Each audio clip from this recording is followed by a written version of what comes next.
is Real Kyper and Bourne on Sportsnet 590 The Fan. The sun is up. Well, not really. But it's daytime. That's good, yeah. That's a good point. Nick Kypreos, Justin Bourne, Derek Brandeo, Jen Rolnick, Sammy McKee, the cast and crew are here to start off the week. Hey, I love it. This is great. What kind of week will it be? We're not too sure, but it is Halloween. You know, there was a time when early last year when we went on YouTube, we'd be lucky by the end of the show to have like 250 people like watching us. Yeah. Now there's 250 waiting 10 minutes before the show.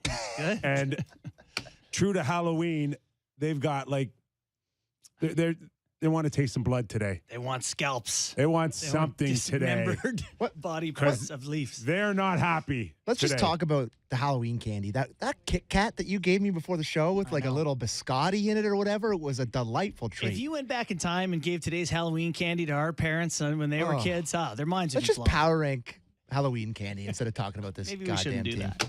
Anyways. Yeah, and I won't even mention the fact that you bought your candy late and you brought it to work. Yes. And you won't share it. Listen, I'm going to get my 5 trick-or-treaters that come to my house tonight. I bought 95 pieces of chocolate. I'll do my due diligence. I'll come back tomorrow with 90 pieces of chocolate for you, Kip. Perfect. I like that. Perfect. Okay. Where do we start? Let me just start. I'll start with both of you guys just on when Yarncroc scored a shorthanded goal to make it 3-1. Yeah. How far or close were you to thinking 4-3 loss in overtime? Well, you know, I didn't think they would at that point, but I think I texted you guys earlier the odds on Anaheim when Toronto was up 2-1. Was like, this might be a smart bet right now. So, but no, at that moment, Kippy, I was like, all right, it's 3-1. Leafs are a much better team, ton of talent, going through some adversity. No concerns. This is going to be a victory. You were feeling pretty good at that point that they're going home happy. I wouldn't say I was feeling good. They got caved in for the whole second period by the worst team in the league, and then they score a goal to make it 3-1. I'm like, it was more of relief, just being like, oh, thank God they're going to win this game. Yeah. And then things turned a little bit, boys. And things changed. And things changed. Holy. What's your first thought this Monday morning on their record, 10 games in? Is Rome burning like many on social media are suggesting? Yeah, I think it's really hard to separate what's actually happening with the team versus the noise around the team, the fan frustration, fire the coach. I sent you guys. My God! Okay, it's happening. Everybody stay calm. What's the procedure, everyone? What's the procedure? Stay calm! Wait. Everybody calm down! No! That's my mentions right now. Is that from The Office? Yeah. Okay. That is my mentions right now. And, you know, it's not necessarily directly in line with a team that is 4-4-2, which not a good record. Not going to pretend it's good. Well, it's not good. It's not good, but they're not equal to me. You know what I mean? Like, it's not as bad as fans are making it out to be. And the feeling is, and we're going to hear from Mitch Marner too. We've got a ton of Kypers Clippers here that we're going to go to. Sheldon obviously will lead the way here, but there is a suggestion here that there's been trends, and including past Stanley Cup championship teams that have been 500 or below to start the first 8 or 10 games. Yeah, and is this or the last really 5. any different from the Leafs last year? The record indicates that it is pretty much the same, but the feeling is that they had better results. And Sheldon did talk about this, that last season's slow start had a much different feel than this one. So better process. It's not even that they're losing these games. To me, that's the heartbreak. Like, I knew they're going to lose games. It's not like that is really that heartbreaking to me. It's how these games just look. It's how it happens, how the losses happen to me. It's just, we talked about this last night on the post-game show, but it's the coachable things. It's the attention to detail. It's these turnovers. It's these making these high-risk plays. The way that it happens is the frustrating part. Not that they're losing, but the two, the turnovers last night by Marner, the other in LA, they were turning the puck over all the time. San Jose, it's the turnovers. It's just a very frustrating brand of hockey to watch at the moment. It's not enjoyable. We didn't, Justin, get that last year. Even when they were 4-4-1, I think it was their second game last year where they outplayed the New York Rangers. And you and I went. And I stepped on your friend's foot. Yes, that's right. And that's what I remember. You stepping on a woman's foot. Ruthlessly. And the other one was Shesterkin stood on his head. Yeah, they pumped them. The scoring chances, everything were through the roof for the Leafs. And we haven't really seen that this year. No. That's what Keith's referring to. And I think the concerning part, and Sammy, what you're talking about, like, it would be one thing if it was like, oh, the Leafs controlling play and they're all over them and they just can't get a bounce or a break or, this is going wrong. It's like they kind of meekly go about their business at 50% possession or whatever, and then they just lose. To me, the soft and purposeless is much more appropriate to the start this year than last year. Like, there's just so many moments in these games, boys, where you barely notice anyone. It's just like going through the motions, it feels like. There's just It was like that last year. It was, you had, Simmons was new and Clifford was new, but even Spezza tried to give you a little something. Like, you just felt like I don't know. So I wrote that today, and I don't know if you want to talk about that at some point. But Absolutely. we can get there later. We're going to definitely cover that. The other thing, too, was last year when they were 4-4-1, that included a 2-game winning streak. Ooh, so it had already started, like the 2-4-1 at that point. The turnover had kind of started already. There were signs that they were ready to bust out, not to the point where you thought they were going to win 15-17 the following games. Right. But there were signs that again felt so much. Yeah, they weren't different. coming off giving up 8 points to the Pacific Division like they are right now, which makes it feel all the worse. Okay, Probably is so worse. why don't we start with Sheldon and just his feeling on, I guess, where he saw the change come, specifically, I guess, guys, the second period. I mean, it's such a fine line. Game starts to go away on us in the second period. I mean, I thought we had a real good first period. Looked a lot more like we can look like and the way we want to look. It wasn't a perfect period by any means, but there was a lot of really good signs of life there for us. We're hoping that would continue through the second. Felt that if it were to continue, that we could really break the game open and come alive offensively. And the second periods have been a real problem for us here on this trip. It's been a real struggle to get out of our end. And then when that's the case, you got a lot of tired people on the ice, and then that kind of snowballs. You can't get guys off, and then it sort of ruins their legs the rest of the way. I thought the second period caused a lot of problems for us, yet we are in a position to win the game. It's a huge shorthanded goal to start the third, and then we give them life back when we have the game under full control.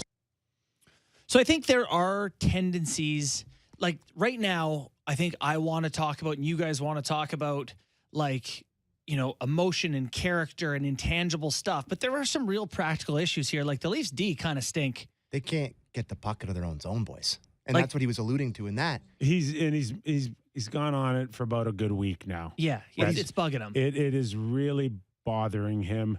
You're absolutely right, to the point where I think he's almost throwing his hands up in the air. Well, saying, like, I can't work with these guys.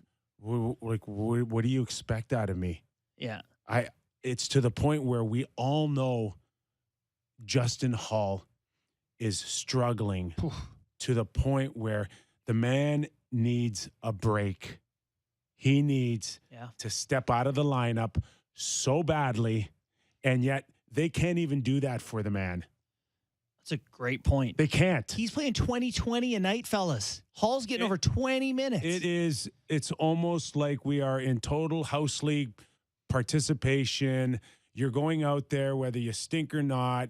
Is there a buzzer involved for the 3-minute shift? Time's up. Because Next he guy. is He paid his guaranteed $500 for the year. He gets to play. He gets to play. Yeah. And they cannot do the thing that would help him the most and get him out of the lineup and out of the fire and let the man breathe.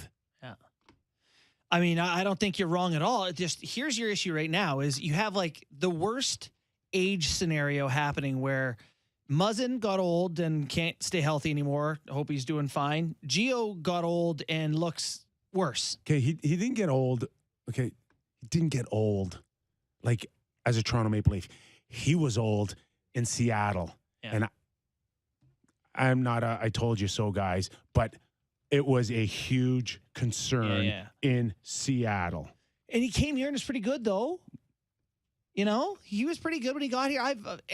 We're in agreement that he's looking was whatever. He's playing like an old player right now. You got to put him in a position to succeed. 18 to 20 minutes. Far too much. For him. Yeah. It was too much for him in Seattle. He is. And then they brought him in here. 18 minutes. And he should have been. He's a 5'6". 6, okay, 5'6". Yeah. 5'6". I'll give you 5'6". But 5'6" includes 12 to 14 minutes tops. And now and you've PK. And now you've put him in a position to succeed. People say they're slow now. Well, he's not helping that when you're playing him 20 minutes. He's a methodical guy. He has to play with his head, Very not smart. with his feet moving. Yeah. Yep. So Muzzin and Gio looking old.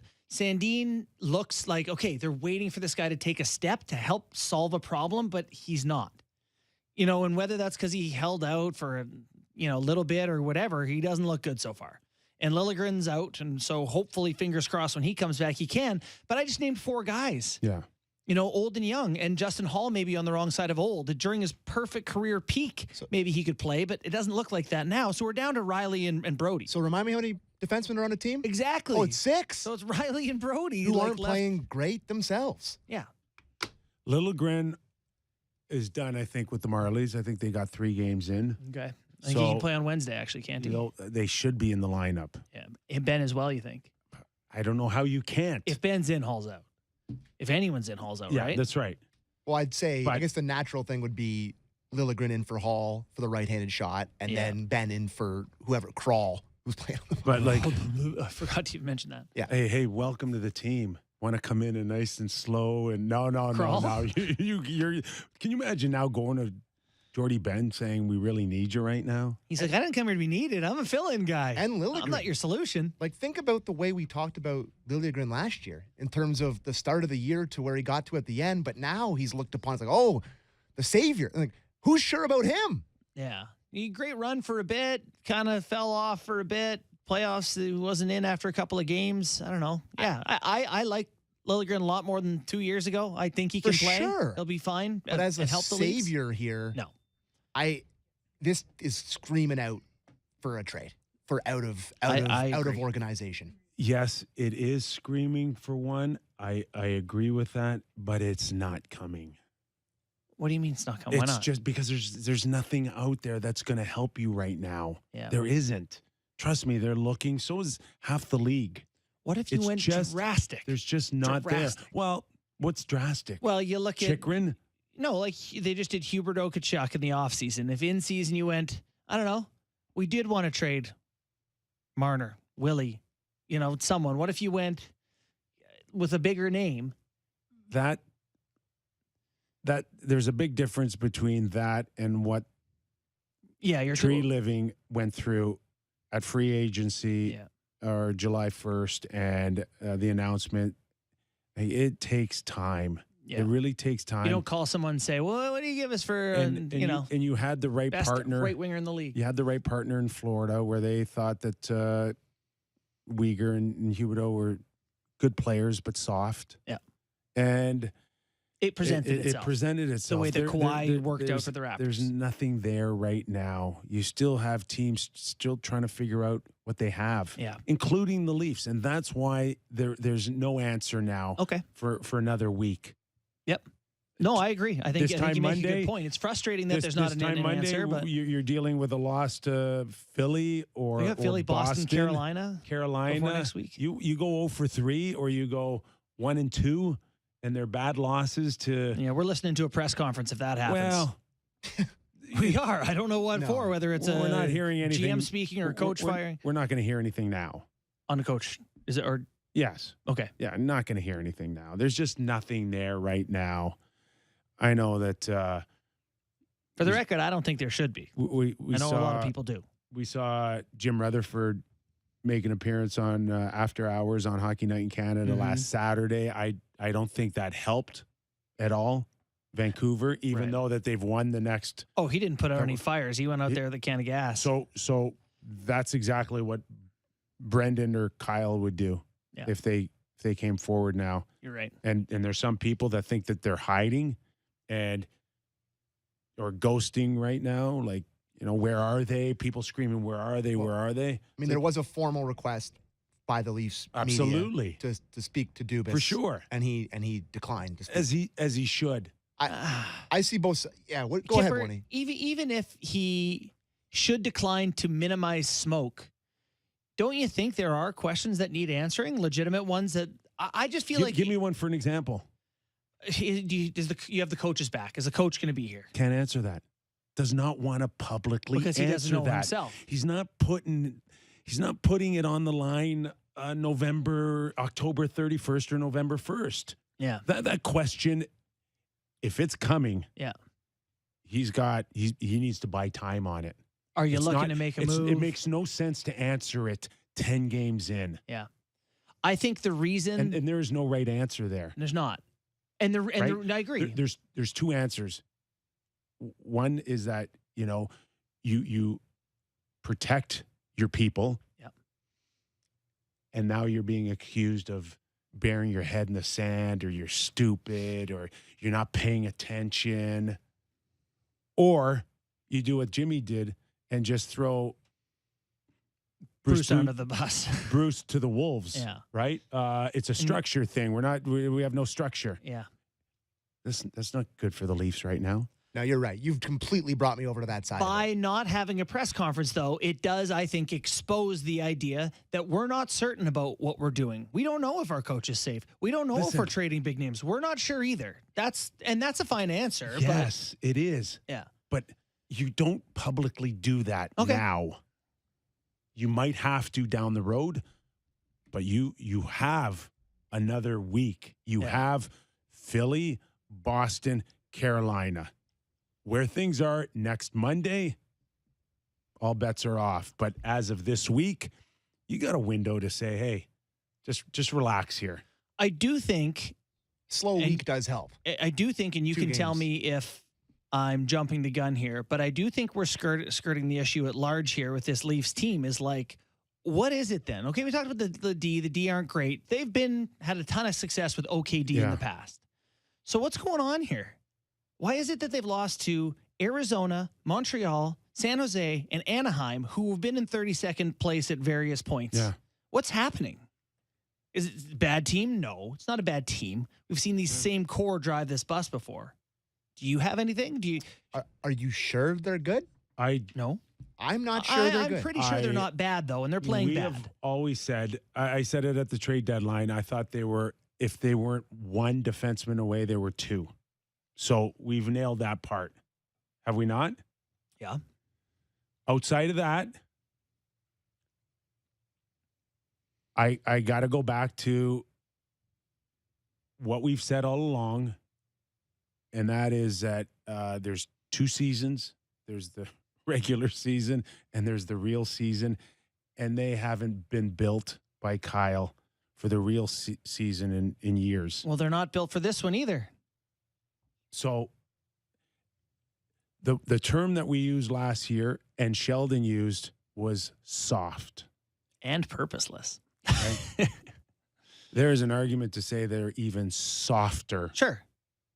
The first 10 games from what we witnessed than what we experienced last year watching them. But I don't think there's an argument. I think it's a fact. Well, but I refuse to look at the third and fourth line and say soft is a problem. We're not saying right now so far is 34-16. That's the conversation that needs to be had, is what's up with these guys. Mitch Marner and Austin Matthews. I think Matthews has 5 points in 10 games at even strength, 2 goals. I won't argue that they are underperforming without a doubt. Wildly underperforming. Okay? But everything hinges on those two guys, really? Yes, really. They're paid to be. It doesn't work. This is hockey. Then that's a fair point. This ain't basketball. This isn't a pitcher that controls every throw. Right. This is hockey. At the end of the day, even if you're talking about 20 plus minutes, there is 2/3 on the of the game where they cannot factor in. They are on the bench. Yep. And this is 20 guys in, and they cannot have the pressure. Mitch Marner is now feeling the weight of the world on his shoulders to the point where he needs to go pick up a stick and go smash it in the back. I didn't like it. Huge Mitch Marner fan. Yeah. But that speaks to me of how frustrated he is. But I don't want to see that on my team any more than I want to see a goalie smash it over their crossbar or anything else. You're just tipping your hand to, we got you now. We got you. We got you where you want. We want you. And that's not a good sign. Yeah, and there is something there. And so, Sammy, your point about Marner, you thought, fine, he goes and smashes the stick when he gets benched. I just think a lot of guys smash sticks. Like, you've seen videos of guys getting pissed off and smashing sticks, and I thought he went back and did it where he's out of sight. To me, it's not out of sight if everybody knows what you did. Well, yeah, that's the thing. There's nothing's out of sight. It's on an NHL arena. Everything happens. This is about what it bothers me about it, is that if something happens in the moment and you react, you get scored on, you smash your stick over the crossbar, or something happens, you smash your stick, fine. Like, he sat there for a while. This had more layers to it. Yeah, and then there's this premeditated. You are 100%. Bit of a performative act. Well, exactly. No, I don't think it was a demonstration. What do you think? It was an act? No, I do think there's an effort to demonstrating that you're pissed at what's happening to whether it's your teammates or your coach, but it feels inauthentic when it's not immediate. Yeah, you make a good point here. But before we get into it, let's just hear from Mitch Marner on taking out some frustration. Okay. Let's hear from him. No, I mean, sometimes you got to take some frustration out, and that's how you do it. So, like I said, I'm a passionate player out there. I want to always help this team win and do the best to make this team win. And I put a lot on my shoulders, put a lot of pressure on myself, and I wasn't happy with that second turnover especially. I want to make sure I'm doing better than that and helping this team win better than that. And, it's just frustration. Sometimes you got to get out of your body, and after that I felt relieved and, better. See, all I hear is the guy going, I'm out of ideas. At least he's trying something. I'm kind of close to the end of my rope right now, and this is all I got. Yeah. And I hear him. I'm Brendan. I'm Kyle. I'm Sheldon. And I put that pressure on me. My first thought is, what have I done to this kid? I'm 10 games in, and he's feeling the weight of the world on his shoulders. We need to play him 27 minutes some night because everybody expects what you just said. It's on him. It's on Matthews. We don't show up. We don't get our 3 points. If we're not McDavid and Draisaitl every night, we lose. Yeah. Yeah. There's a ton of pressure. That is wrong. That is a fundamental presentation to your fans about the game of hockey. I don't know, Kyper. No. Listen, you need a team. When LeBron James signs for $50 million, they give him the ball and they say, make it work. There's 5 guys on the course. I understand, but they wear the burden of the success. The stars do in that sport, and I understand we don't have as much control over it in our sport as other sports. But for Matthews and for Marner, the weight of that responsibility is not something that we should be afraid to put on them. They've earned it. They've accepted the money. They're the leaders. They're the ones who need to live up to that. They can't hang every loss on them. No, I agree. But there needs to be personal responsibility too. They can't. I understand the point about it's these guys are nothing. Kyle Dubas has put them in a situation, to me, not Sheldon Keefe, where it's like, we lose if you don't play well. And that sucks. That's a crummy position to be in. I do feel like at some point from these guys, and they say it's on us, it's whatever, there's got to be some measure of personal responsibility. I don't know. And I understand he's saying it. But and this is Matthews too, by the way, and we should turn it to there now. But no, just to Kyper's point. Wait, I haven't even started with Matthews yet. Just to Kyper's point, the pressure of feeling, and listen, like you said, they make a lot of money but the market pressure on them and the pressure on them to completely carry the offense for this team when you're looking at who the bottom six is going over the boards, they just never, there's just barely a threat in the bottom six right now. I know they scored the shorty yesterday. Yarncroft gets one. It's a different thing. But, it is got to be tiring mentally going into every game being like, if it's not us what or is Willie. Be left of them for 70 games if this doesn't if change? you're going to wring everything out of them now, you're right. That's why this solution needs to come soon. It's either Willie and Tavares or it's Matthews and Marner. If they don't get 4 points between the two lines, you're probably not going to win the game. Agreed. And so this is a discussion about a flawed roster construction then. Well, last year they had there was, I think I saw somewhere that between Spezza, Kasha, and Mikheyev last year, they got 47 goals. Wow. Yeah. Yeah. Okay, so while we're on the subject of Marner and Matthews, we're going to listen to 2 clips here. One is going to be Marner, and the other one's going to be on Matthews. Derek, you know which ones I'm talking about? The one with Marner is he's talking responsibility, and then with Matthews, it's going to be the one that he speaks of, I guess, yes. All right? Let's go to Marner Obviously, first. turnovers for me. First one, trying to make a play in our zone, just got to make sure I'm certain on that. And the second one, there's no real need to bring that up top and fumble with it. So, those 2 I take on responsibility of, and gave them momentum in the third, and it sucks.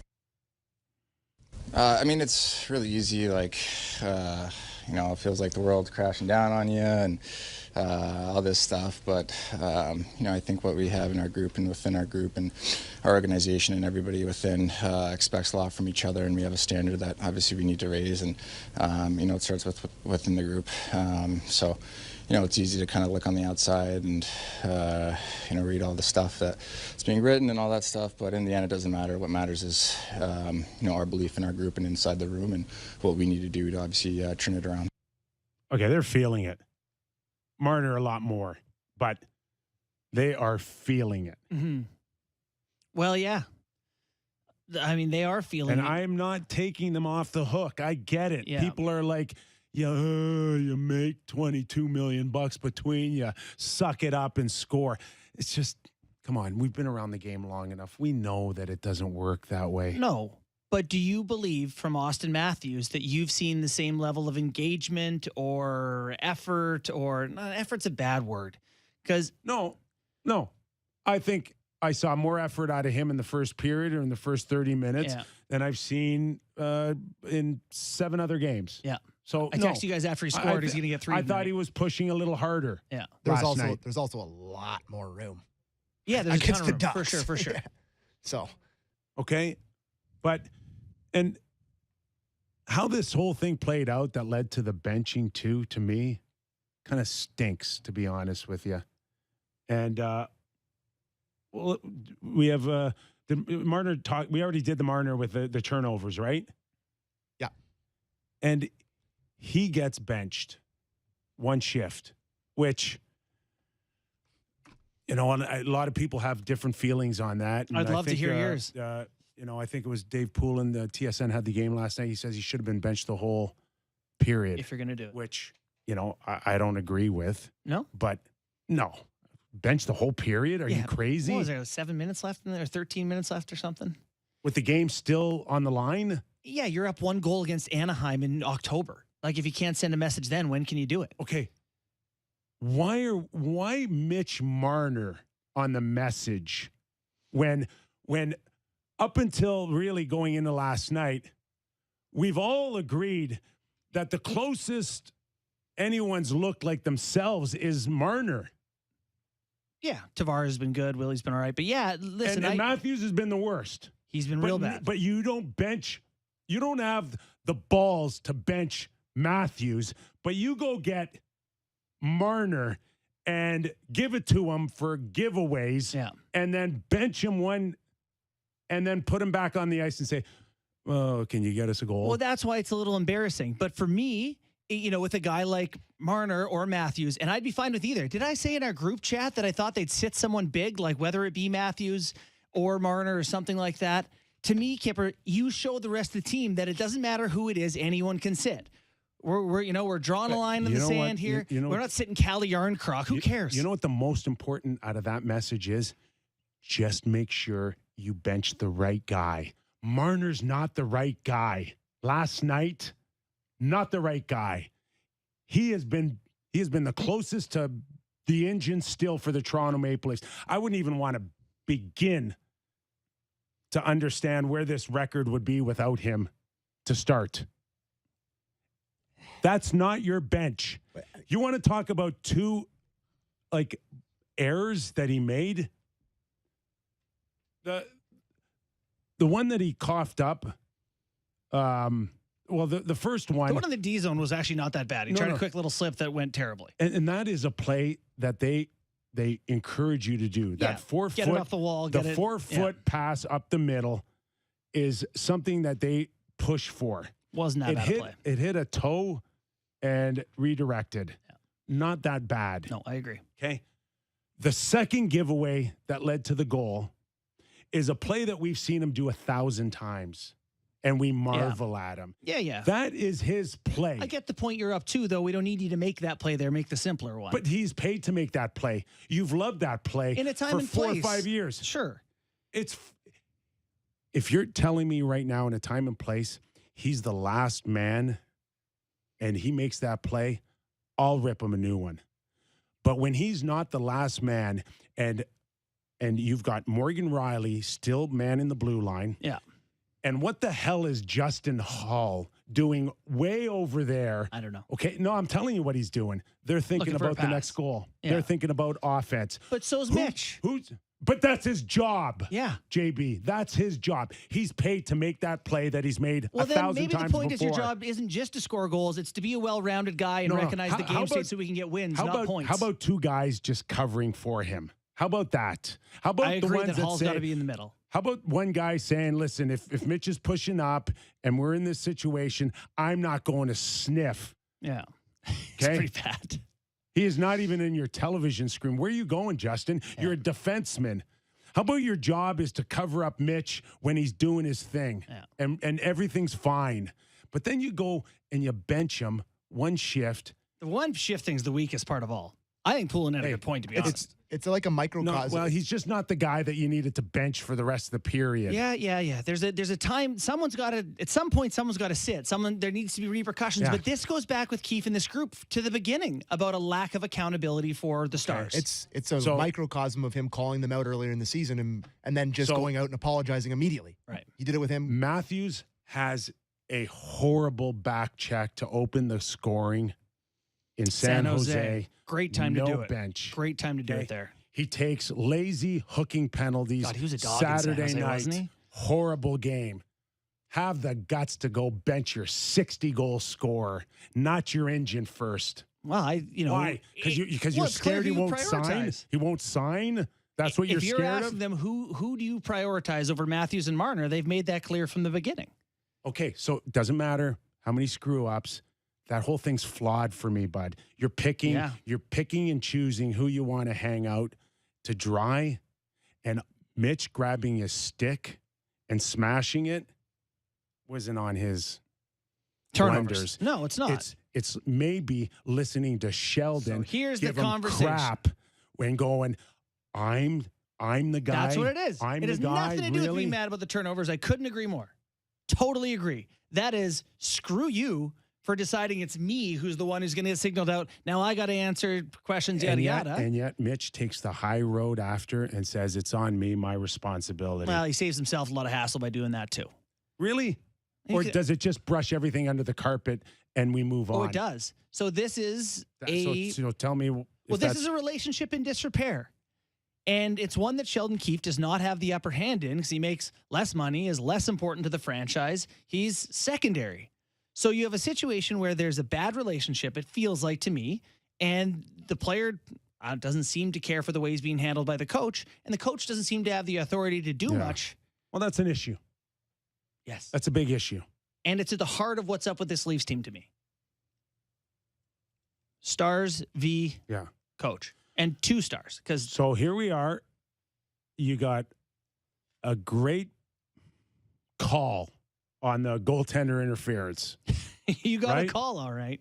That was, Saved you a point. it was a desperation one to me. I thought it was I think Sheldon's lucky he got that call. I was shocked, to be quite honest with you. it was a desperate game from him to start the Desperate whole move thing. by Amanda Well, at the no. end of his pitiful rope. Listen, before the game, he's putting Sandine on the top pair. He's putting Willie at center. He's benching. He's one of his best players. He's challenging goals. Like, this is a man who is desperate. Yeah. It was a desperation game from Sheldon Keefe. So true. Like, there's no doubt he's feeling it. Well, it's the first time I can recall him really answering questions about his employment as well. I'm sure it's happened before, but Want to listen Just to it? no. Before we get to that, Okay. Before we get to that, another example of your stars. Okay, you are in overtime. Mhm. You have an offensive zone face-off. You got Willie out there and Kerfoot. And again, what is said to Sheldon, to those guys as they go out there? The puck drops. They both cheat on the offense. Yeah. And then the puck's in your net, 7 seconds later? yeah, by the way, great shot. Like, where's the comment on Willie and Kerfoot cheating to go get the game winner? I've looked at this a couple times. It is a horrible, Kerfoot horrible thinks the place. puck's going in, and then because it starts to go forward, the Anaheim center turns and the skate kicks it the other way. No mention. That Well, he to didn't me- mention anything in terms of criticism of anyone. No, but Mitch gets singled out. Just Listen. pick the right Have guy. you watched Mitch Marner and don't think he deserves some criticism? He's got 2 goals in 10 games. He makes $11 million. I understand that. But if you really, truly start on a merit system, Yeah. 34 before 16 for me. Well, and I agree. I think 34 has been more disappointing in relation to his expectations than Mitch has. And so maybe that's what this comes down to is those guys having so much authority, the coach feels like he can't. Even given, that's why the one shift thing kills me with Mitch too, because it's like if you're going to suddenly say, okay, from now on, everyone's accountable. What's a shift? A break for a guy who plays, as you mentioned, 27 minutes? Sounds like someone that could backpedal on criticism on the elite players. Yeah. Is that not another example of feeling the pressure of these stars that you can't even if it's the wrong bench, you can't even stick with it? I think if there's a point to be made about Sheldon, it's not about his X's and O's or the team system or whatever. It's that handling these guys seems to be a challenge right now. I know we got a few minutes to break, and maybe we'll just pick it up. But and I think Sheldon's saying the right things. I don't when he sends Willie out there or Kerfoot on an offensive zone faceoff, I don't think he's instructing them Go forward, jump. to get an early jump off the faceoff and go to the net and score. Yeah. So what is happening here? Why do they do that? If he's telling them be patient or make sure that you got the right side of the puck off the draw, are they not listening?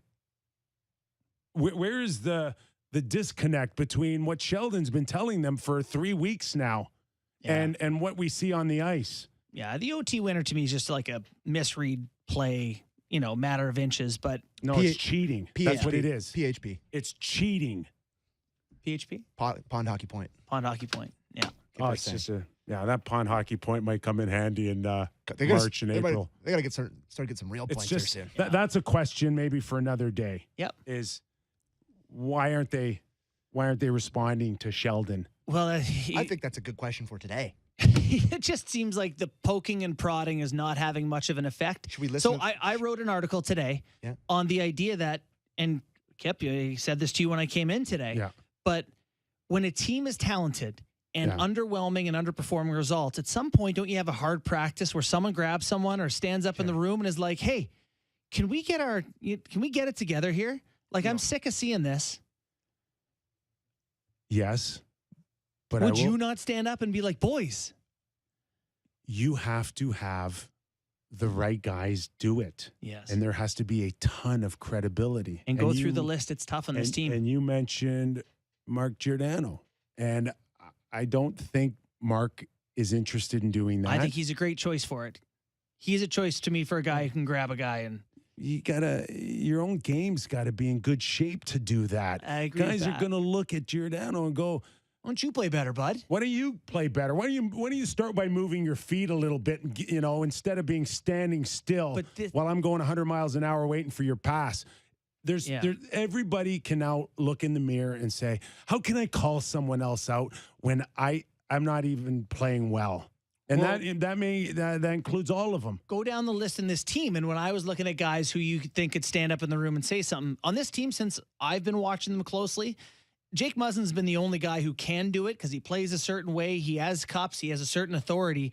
Without Muzzin, Tavares doesn't do it, right? Tavares is mild-mannered. Willie's not going to do it. The other guys feel like they've joined the team of the superstars. They're like, I get to be here for a year. It doesn't feel like their team. That, to me, has also always been a issue with this Big Four thing, is that it just never seemed like there's any cohesiveness with people outside of the top four guys. Right? You just shrugged off that the team captain of the Toronto Maple Leafs isn't the guy to do it. That in itself tells me that's an issue here. Yeah, it's an issue.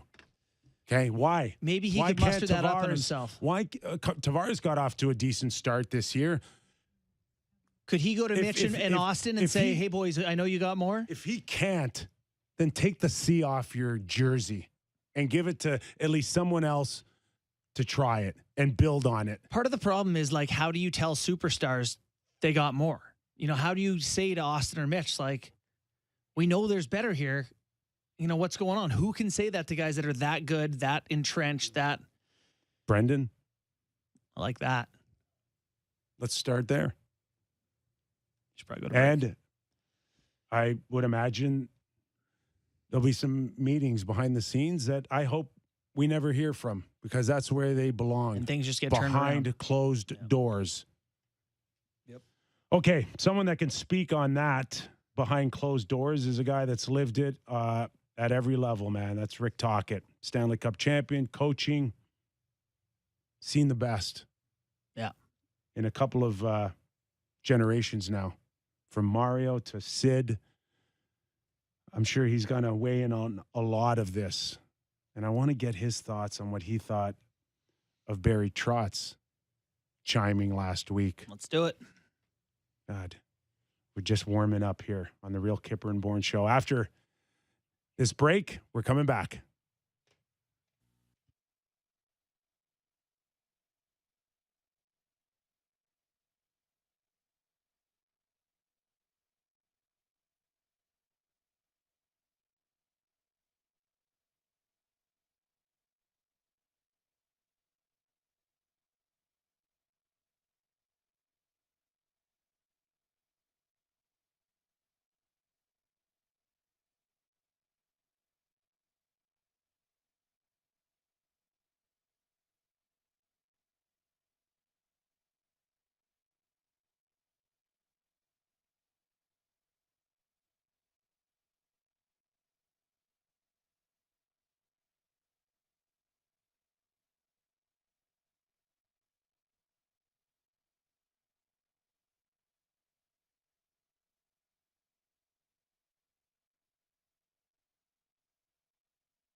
401, eastbound 401, all lanes are closed east of Woodstock. We have a full closure of the eastbound 401 from Oxford Road 29 to Cedar Creek. It's for a collision investigation. So extensive delays for about 13 kilometers. Try the eastbound 403 if you're just coming out of Woodstock. That's moving much better. And then on the eastbound 401 approaching Kipling, the two right lanes are blocked with a collision. So delays again from south of Pearson. Best Buy's Ultimate Appliance event is on until November 3rd. Save up to $1,000 when buying 2 or more major kitchen appliances online or in-store at Best Buy.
This is Real Kyper and Bourne on Sportsnet 590 The Fan.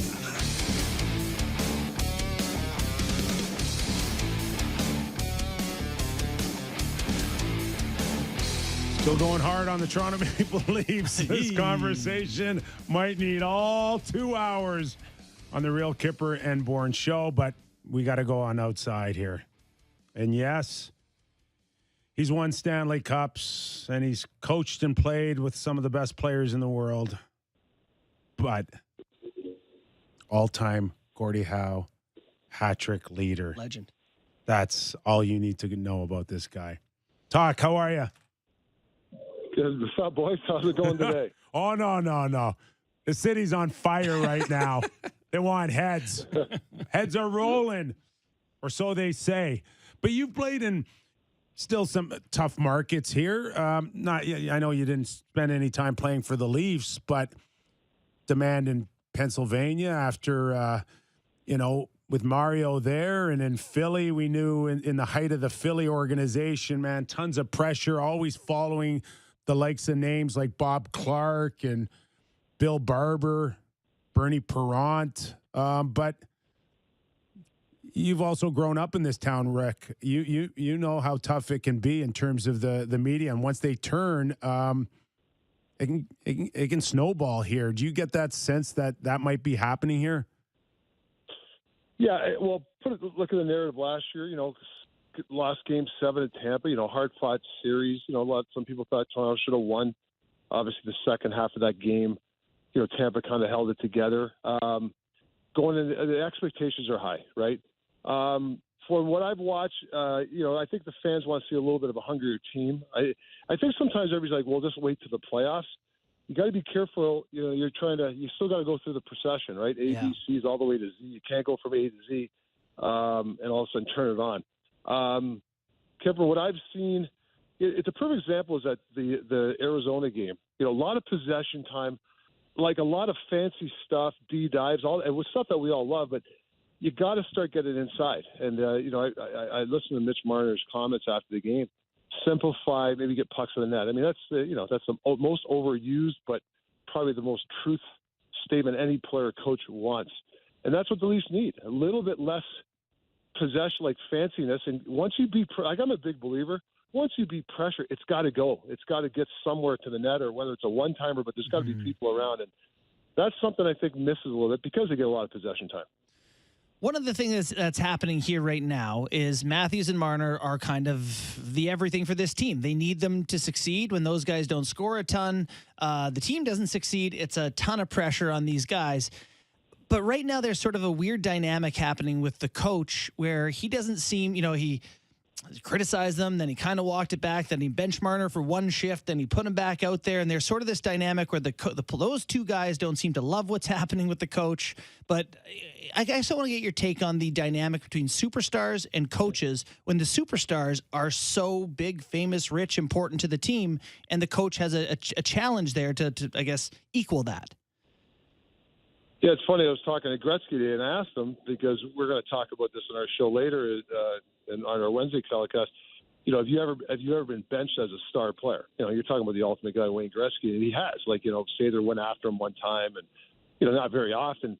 The easiest answer for me, and me and Wayne are talking, if the star player can take it. You're going to get that. You turn the puck over a couple of times, and you're going to sometimes. Not all the time you'll get set, and it's the comments or how the star player handles it really helps the coach, because if he doesn't handle it right, then the fire begins. If he handles it right, says the right things, plus your teammates are watching too. They see a guy. I'm not specifically saying Marner, but if guys toe dragging the blue line a couple of times when you're up, where's the consequences? And so I think it's a coach related thing, and that stuff builds as your relationship, where you talk to the guy the next day. Hey, listen, I didn't mean to come after you, but hey, we can't have that. And usually it sorts itself the way out. But yeah, it's especially it's Toronto, so it's going to be really, really, people are going to watch that dynamics. So you experienced Stanley Cup with two of the greatest players, in this generation, Crosby and Malkin. When they weren't going, or when they were frustrated, as a coaching staff there, when you were there, where was the emphasis on the rest of the guys? How much do you start leaning on them? How much do you start squeezing them to help those guys buy some time? Yeah, great question. I just, from my time in Pitt, when Jim Rutherford acquired Nick Bonino and Hagelin and Trevor Daley, Hainsey, we got the next year. Like, these type of guys really took some pressure off Sid, Gino, and Letang. It's always hard. You always have the same guys got to step up and say the same. So you need that supporting group to really help you. And you need, listen, it's the same thing in Pittsburgh right now. They're struggling. The bottom six is invisible right now. You need your bottom six to take pressure off the Stars. Whether it's, Nick, changing momentum, whether it's I hate to say it, a great hit, like a great possession, and then another possession shift where you're just all over the team. Your team might be sleeping a little bit. So I think the Leafs are looking for that, and that would help the star players, and maybe that's what Sheldon Keefe's looking for, a little bit more change of momentum, not just by the Stars. And I've read, the star players got to be stars, but you got to get those complementary pairs that can take pressure off your star players too in an 82 game schedule.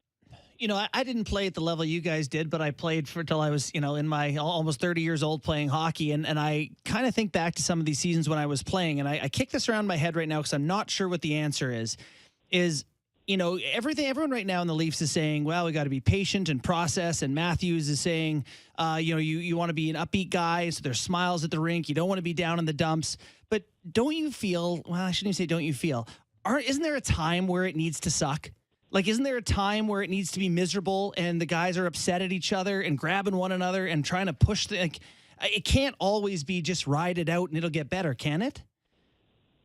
Yeah, and Nick can kind of talk about this too, here's what I think. Yeah, I understand the smiles. You get the rink. It's business-like. You're struggling. The team's not playing the right way. I don't believe in everybody hermits. Everybody goes in their corner. Nobody talks to each other. But, there's got to be a little bit of, calmness there. But once you hit the ice sometimes practice have to change. I don't believe, everything's honky. You're smiling. Guys are, just going through the drills. No, there's got to be a little bit of heat on the practice. And as players, you can put heat on each other by demanding a guy, in a 3-on-3 drill to really bear down and really check me. And, I'd like to see that. The smiling stuff away from the rink and going for lunch. Yeah, yes, I don't want to hang with some grumpy guy that doesn't say anything at lunch. But at practice, I want this guy to be grumpy, and I want him to challenge me. I want him to, when I go to the front of the net, I want the defense to box me out hard on it, and I just want this guy to just have a smile on his face and let me do whatever I want. It's the only way you're going to get out of these funks. So it's a little overstated, but I know what you're saying. But I still think that comes with practice. You can be grumpy and a little businesslike in practice, and that's okay. We're talking to 3-time Stanley Cup champion Rick Tocchet and all-time leader in Gordie Howe hat tricks. One thing that Sheldon said in his post-game comment that kind of stood out for me, Talk, was the game slipping in the second period and how sometimes guys get caught and they're tired and they lose their legs. And I'm going, you're 10 games into the season, and we're talking about lost legs here.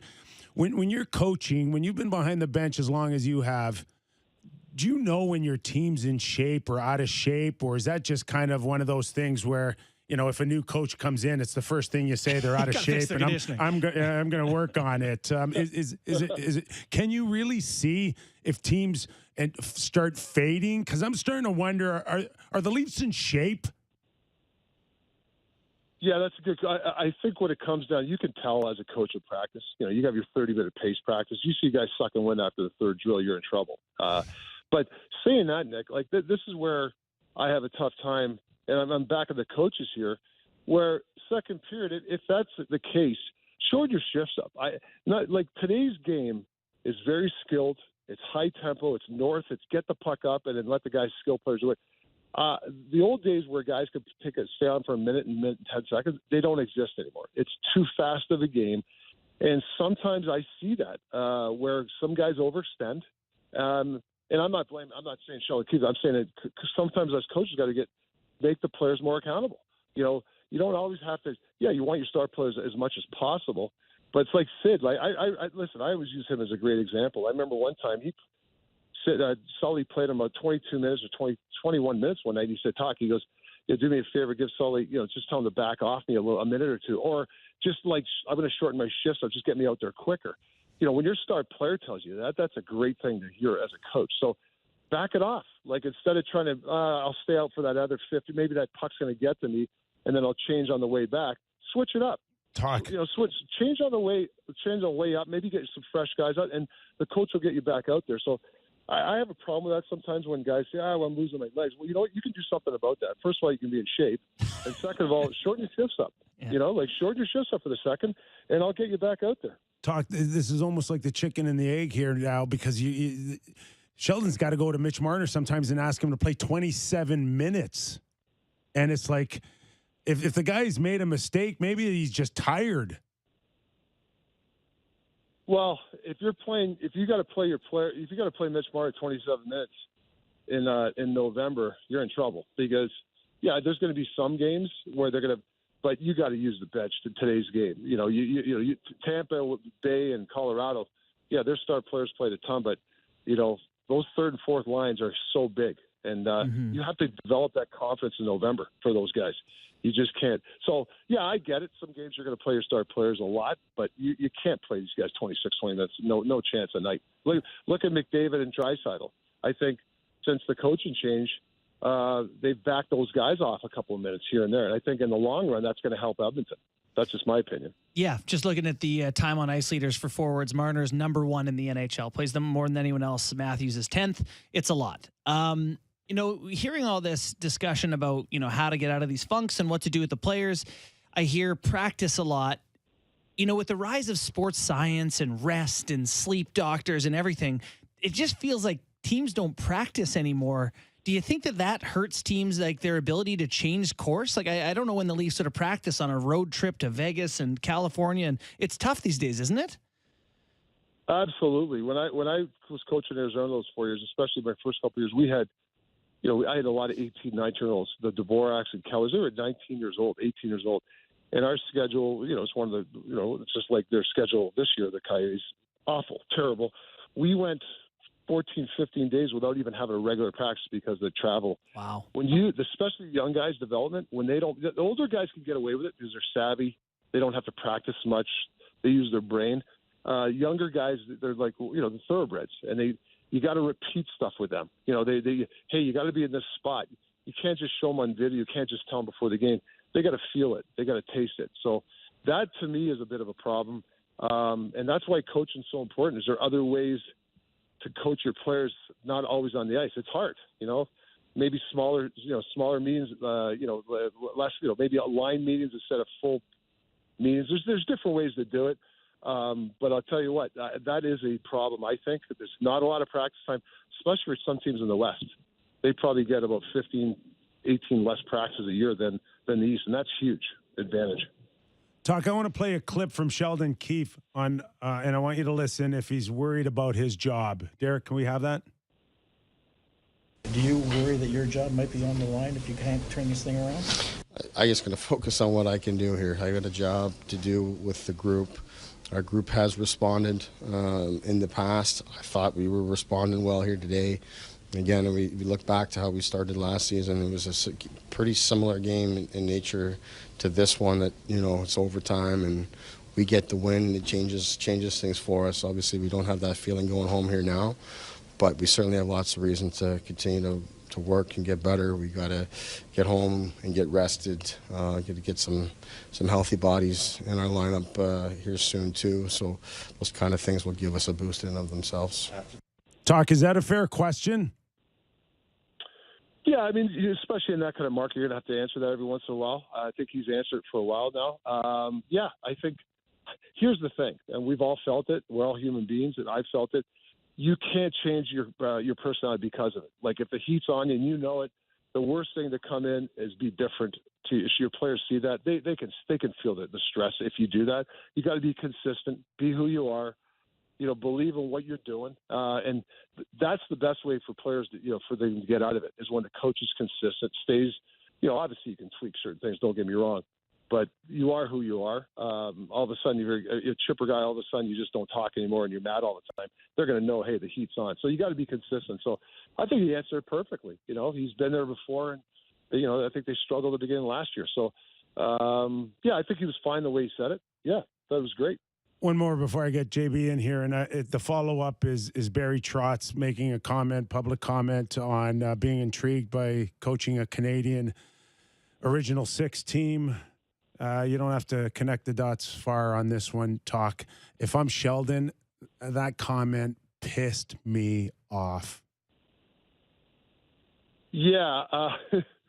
Well, Trotz is the type of guy that I don't think he can sit very long. I mean, taking a year, he's a hockey guy.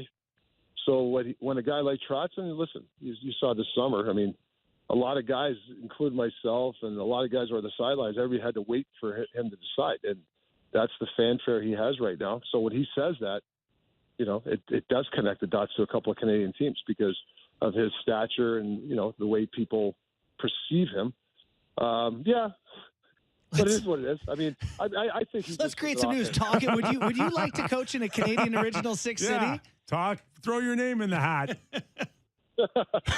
Yeah, if I said that, it ain't going on front page news. That's ridiculous. Oh yes, it is. Yeah, Rick Tocchet stakes that job. But I get it. Hey, listen, it would be great. Any coach would want to coach one of those, an Original Six team. It'd be incredible. All right, I'm going to throw one more question at you. Just curious what you think how much the regular season is for experimenting versus dialing in what's for playoffs. I'm looking at the Leafs lineup. They got Robertson, Malgin, and Yarncroc yesterday. Like, how much experimenting should they be doing versus trying to find a playoff-built roster? Well, you can tinker around a little bit, but you got to know your characteristics of your lines. Like, you got to find that third line and give them a little bit of time where they could go and do the things that they can do, whether it's change momentum, shut a teams down, whatever, change something. But yeah, as coaches, we always get criticized because we like to, we got the lotto, the numbers. They'll go this guy tonight, this guy tonight. So sometimes you got to, especially a team like Toronto, I think you can go a little bit longer finding out what you have. If you have a third line, you're trying to find a fourth line. Give it a little bit of time. But, I think sometimes coaches, we do pull the plug because we want instant success. But for Toronto, it's like I said, it's a development all year trying to get them ready. And obviously they got to make the playoffs, but see what kind of team they are and get people in the right spots. And that's, that could take a couple of months. I think historically we've thought of American Thanksgiving for teams needing to know what they had. How long into the season before you knew what a team that you were behind the bench on was? I think you look at about 20 games in, and this is where the GM and the coach have to be in sync, where they both realize, hey, listen, we gave it 20. This area is really concerning. We got to have to figure this out. If the problem is if they're not, I've been on situations where the GM and the coaches or the coaches are on a different page. GM says, oh, no, we're fine there. And the coaches are like, what? So I think that, the sync between the two coaches have 20 games. All right, here's where we're at. What do you think? What do we need? That's got to be definitely a round table discussion, a couple of months in. Hey, Talk, always a pleasure, man. Thanks for doing this. Thanks, guys. Appreciate it. Great questions, man. Thanks, Talk. Love it. Rick Tocchet, TNT hockey analyst, every Wednesday night. 3-time Stanley Cup champ. For a guy who says exactly what he thinks, he's smart, right? He's measured with it. No hot takes. Sounds like he wants to coach the Leafs. He didn't say it, but we're going to push him in there. Well, he didn't want to be the assistant coach here. Yeah. Yeah, he seems to be. He's in a position where he can come in and probably making great money doing television now. He doesn't need the pressure to it's not a money thing to crawl and take anything he can get. He's in a position now where he can turn around and say, you want me to come and help you? Need 4 years. I need X amount, $3 million probably going rate. I'd say that would be the floor. And for him being an assistant, he's like you see, 3-time Stanley Cup champion, played in the league forever with a bunch of great teams, was a legend, coached in the NHL, was an assistant. Like, he's got more, I guess you would say, credit than Keefe would as a head coach, right? Sure. I mean, he comes in and tells you what he thinks from what he's seen. You're like, yeah. For sure. Like, as him as an assistant to Keefe, to me, is not the right situation for him. Imagine he came the coach of the Leafs, and then we just had to have I wouldn't be able to text him anymore. Boys, I'm telling you. Yeah, you would.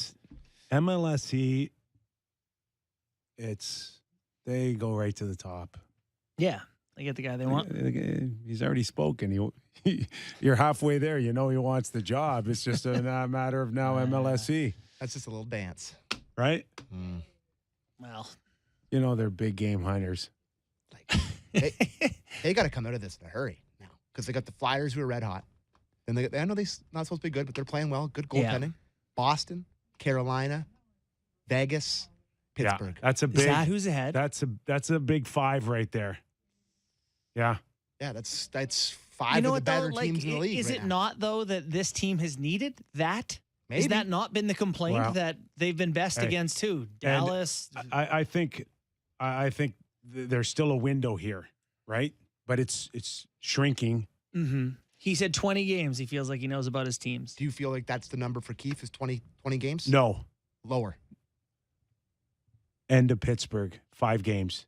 He's got 5 games to save his job. Stamp it, folks. 5 games to if we're talking 2 and 3 end of Pittsburgh. For me, I don't even care about the record. I need to see what I see. I need to see that there's they're progressing. I want to see them on the same page. The coach, the stars, the leaders. If there's any more conversations about he said, she said, or people reacting to whatever other than hockey, is not good. Like, they need to internally have a meeting and say, okay. They need to push pace. They need to dictate. Yeah. They need to be the aggressor on a forecheck.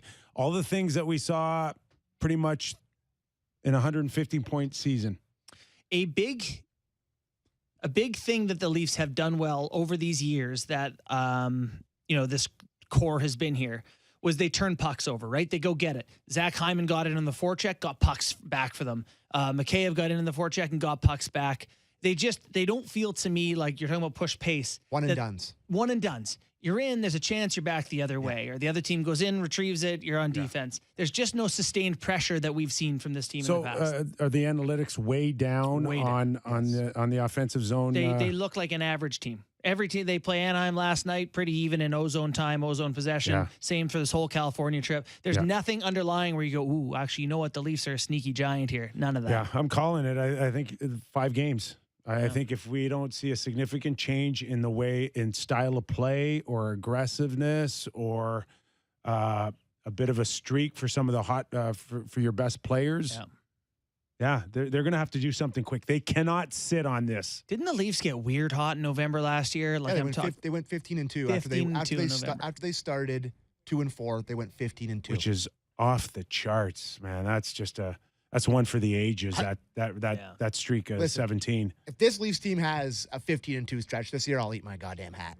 So maybe I should get hungry. Get him on the Sam Cam for that show. All right, let's take a break here. We got Andrew Raycroft, retired NHL goalie, one-time Leaf record holder for most wins in a season. Am I making a stretch there? That's right. 37. 37? Yep. Freddie get it? Did Freddie end up there? Not bad for a guy that 6 concussions, right? Really good, actually. Not bad at all. Yeah, really good. Also now, studio analyst for the Boston Bruins. He's got a podcast, Morning Brew, with Billy Jaffe and Razor. That's what they're called. He's up next, dealing with the pressure maybe in Toronto, and also finding out how good are the Boston Bruins. That and more you are watching on YouTube with about 2,000 other people. Woo. That's a big number today. Misery loves company on the Real Kyper and Bourne Show. From the City News 680 Traffic Center, I'm Carling Donahue, and this report is brought to you by Infinity Canada. Right now on the westbound 401, there's a new problem approaching Winston Churchill. Looks like a collision. We have emergency crews and tows on scene, and it's causing backup from Mavis Express collectors. Issues on the North 400 north of Canal Road have cleared. It is still slow from Highway 9. Experience luxury on every adventure inside the commanding Infinity QX80. Visit your local retailer or infinity.ca today.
is Real Kyper and Bourne on Sportsnet 590 The Fan. Joining us now, guy who knows a little bit about the Fish Bowl in Toronto, Andrew Raycroft. Razor, Boston was supposed to be the struggling team, and the Leafs were supposed to be kind of comfortable around the 100-plus point season. What's with the role reversal here? Well, NHL, right? We never know, and it's been easy to discount the Boston Bruins and easy to discount the leadership and the culture that they have, but that was certainly very premature for anyone counting out Patrice Bergeron and David Krejci and Pasternack and Hall and the likes. Toronto, listen, this West Coast trip can be fickle, and you can go out there and you can find ways to lose, you can find ways to not get points, and it can feel horrible. Early in the season, it feels twice as horrible, and certainly in Toronto, it feels 5 times as horrible. That I know for sure. I just want to take a quick look at the Bruins so far this season and what's gone, I guess, so much better than expectations. I mean, last year they were in the playoffs, but not a runaway favorite, and then lost a couple guys to injuries. What has gone so well this season for the Bruins? First and foremost, it's depth. They picked up a few guys. They picked up some competition in the training camp, and they've been at 15 goal scorers through 9 games. I mean, everybody's getting on the sheet. Everyone's contributing. Taylor Hall's taken a step. Charlie Coyle's taken a step. Jake DeBrusk took a step all the way through the lineup. Nick Foligno's been very good this year. Hampus Lindholm's been a stud of a defenseman. So I think the new voice from behind the bench has accelerated guys, has motivated guys, has excited guys. And they've all chipped in and bought in, and it's, again, it's gone perfect for them. Despite the injuries, they needed guys to step up. They knew they had to step up right away as the season started, and they've done that. And in doing so, they've created a cushion already just through 9 games in the season. And that example of a guy like Clifton taking full advantage of an opportunity because McAvoy's not there. How much stock where's his stock? How high has it risen? It's risen a lot, and the pair of Derek Forbort and Connor Clifton was really good in the playoffs last season. All 7 games, even on the road, at home, whatever situations they were put in last year was very good. They were rock solid. Derek Forbort, unbelievable on the penalty kill. He's carried that over. Connor Clifton's been able to do that. With Connor, it's always been sometimes he gets out of the lineup for a few games, he gets put back in, and then he tries to do too much. I think him being in the lineup for 9 games, being solid with a pair like Derek Forbort, not jumping up and down through the lineup in the back end, has allowed him to be comfortable. So he's always played really well. The knock against him has been trying to do too much, but with him playing as much as he hasn't crossed that line. He's been super solid. That pairing's been really good. That's awesome. The one of the reasons we wanted to have you on top of the Leafs playing Boston fairly soon was to discuss playing in this market here in Toronto right now. A lot of heat. On the coach, on the star players, on goaltenders, on everyone. In what ways does the market pressure, in what ways do you feel it as a player when you're with the Leafs? Well, it's relentless.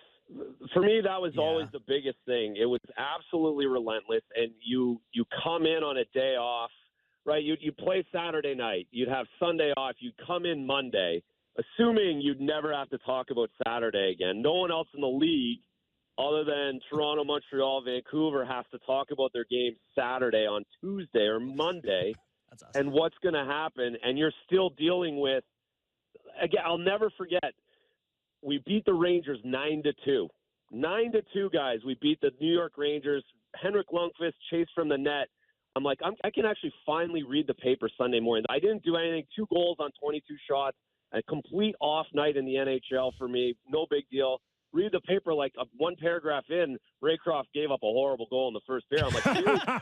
Like, how is this possible? I had to put the paper back down. And I'm sure I got asked on Monday or Tuesday why I gave up that goal in the third period in a 9-1 game. So Yeah. It's relentless. And when you go out on the West Coast trip, you try and have some fun early in the season with the guys. You try and get out. You're in LA. You're on the beach.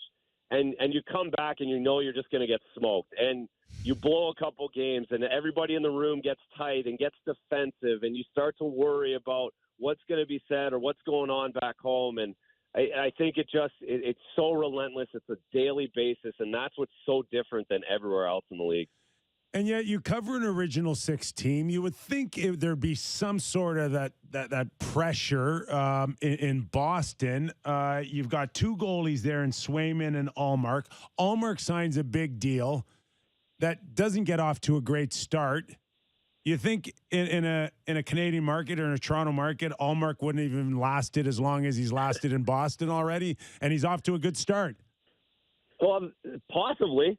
Certainly. It takes a certain personality to be able to shrug it off because it's a lot. It does wear on you. And obviously all the guys on the Maple Leafs know they're on the Maple Leafs and are proud of that and want to do as best they can. They're probably trying to do too much than they can actually do. And yes, we're in a traditional hockey market here in Boston. And yes, the Bruins are original six and it's a really big deal. And don't get me wrong, there was a lot of pressure on this team coming into this season. There was a lot of naysayers, especially around here, being very negative. Talk radio here in Boston is ruthless, and it's known for that.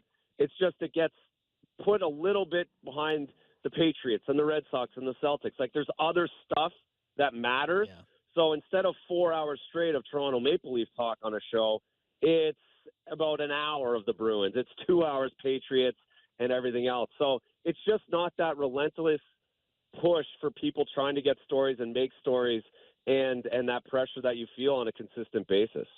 So Cassidy is a coach there who, leaned on the guys pretty hard, I think in a way that maybe was hard for some star players at times, but, pretty good coach by all accounts. Montgomery comes in.